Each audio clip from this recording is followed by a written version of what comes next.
বিসমিল্লাহির রহমানির রহিম। আজকে মিটিংয়ে আমাকে জয়েন করার জন্য আমি মাননীয় প্রধানমন্ত্রী জননেত্রী শেখ হাসিনাকে ধন্যবাদ জানাই।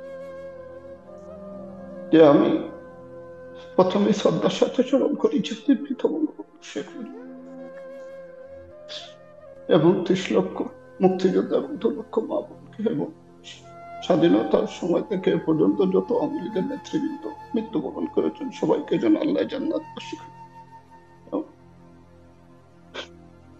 আপনারা নিশ্চয়ই সবাই জানেন এখানে আমাদের দলের সকল নেতৃবৃন্দ আছেন, ইউরোপিয়ান আওয়ামী লীগের এবং মাননীয় প্রধানমন্ত্রী নেত্রী নিজেও প্রোগ্রামটি দেখতেছেন। 2024 সালের 5ই আগস্টে যখন আল্লাহ আমাদের নেত্রীকে বাঁচিয়েছেন, ওরা হয়তো আমাদেরকে ক্ষমতাচ্যুত করেছে রাজাকারের স্বাধীনতার বিরোধী যারা, তারা 5 তারিখে আমার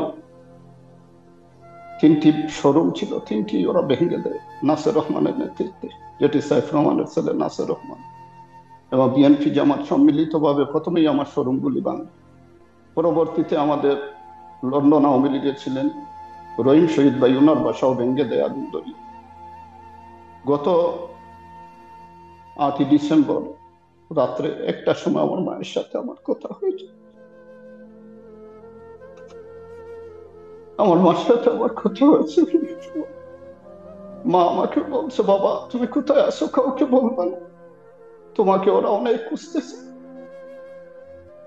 এর 1 সপ্তাহ আগ থেকে ওরা আমার 4 তারিখের গেঞ্জামের পিকচার দিয়ে ওরা বাইরে করছে। তাদের মতো বিভিন্ন জন বিভিন্ন ভাবে কমেন্ট করছে যে ওর মাকে ধরো, ওর বাড়িতে হামলা করো, ও বাড়িতে ইয়ে করো। পরবর্তীতে দেখা যায় 8 তারিখ 1টার সময় আমার মার সাথে আমার আলাপ হয়েছে এবং আমার চাচি পাশে ছিলেন, যিনি আমার মার সাথে থাকতেন। ওই চাচিও বলছে আমার আম্মারে যে, ভাবি আমি একটু আব্বার সাথে কথা বলবো। যিনি হলেন আমার ছোট ভাই, স্বাস্থ্য ভাই শেখ হেলাল, ছাত্রলীগ করে, জেলা ছাত্রলীগে আছে, মরে যায়। তারা আমার আম্মার কাছে এসে থাকতেন, আমার আম্মা একা ঘরে ছিল।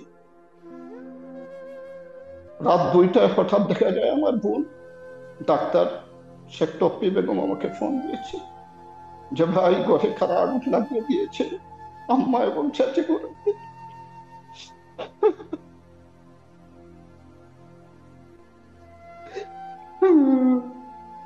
পরবর্তীতে ফায়ার সার্ভিসকে অনেক ফোন দেওয়া হয়েছে, ফায়ার সার্ভিস একটু গ্রামের লোকজন এসে অনেক চেষ্টা করে পরবর্তীতে ফায়ার সার্ভিস এসে আগুন নিভানোর পরে আমার মাকে এবং চাচিকে ওরা বের করে হসপিটালে নেওয়ার পর হসপিটাল মৃত ঘোষণা। পরবর্তীতে আমার মা লাশ পোস্টমর্টম করা, যিনি ওই দিন আমাকে ফোন দিয়েছেন, প্রধানমন্ত্রী সান্ত্বনা দিয়েছেন যে রুমের 75-এ আমার মা বাবাকে হারিয়েছিলাম, এই বেদনা আমি জানি কি বেদনা, তুমি ধৈর্য ধরো, এটার বিচার হবে, বেরিসন আমরা দেশে ঢুকবো, এটার বিচার হবে, তুমি আল্লাহকে ডাকো আর দোয়া করো। আমি সারা জীবন মাননীয় প্রধানমন্ত্রীর কাছে কৃতজ্ঞ যে ওই সময় কেউ আমাদের খবর নেয় নাই। মাননীয় প্রধানমন্ত্রী এত কষ্টের মধ্যে থেকেও উনি খবর নিয়েছেন। আমি যতদিন বেঁচে থাকবো মাননীয় প্রধানমন্ত্রীর জন্য আল্লাহ যেন নেত্রীকে ভালো রাখেন, সুস্থ রাখেন, আমাদের বাঙালি জাতিকে যেন পরিবর্তন করে দিতে পারে। আমার চাচা পাকিস্তান আমলে ইন্ডিয়ান আওয়ামী লীগের সেক্রেটারি ছিলেন, ইন্ডিয়ান আওয়ামী লীগের সভাপতি, বিদ্ধ হয়েছে। উনি প্রতিষ্ঠাকালীন যে ছাত্র মহকুমা ছাত্রলীগে ছিলেন আমার চাচা শেখ সিরাজুল ইসলাম ফেসু। বঙ্গবন্ধু ওনাকে রিলিফ চেয়ারম্যান বানিয়েছিলেন আমাদের ইউনিয়নের স্বাধীনতা পরবর্তী। আমার চাচাকে পুলিশ যায় বলে আপনিও বাড়ি থেকে চলে যান, নতুবা আপনাদেরকেও মেরে ফেললে আমরা কিছু করতে পারি। আর আমাদের নেতাকর্মীদের যাদের মা বাবা বাড়িতে আছেন, দয়া করে একটু সেই রাখবেন, কারণ মা বাবা যদি চলে যায় কে আর পাওয়া যায়।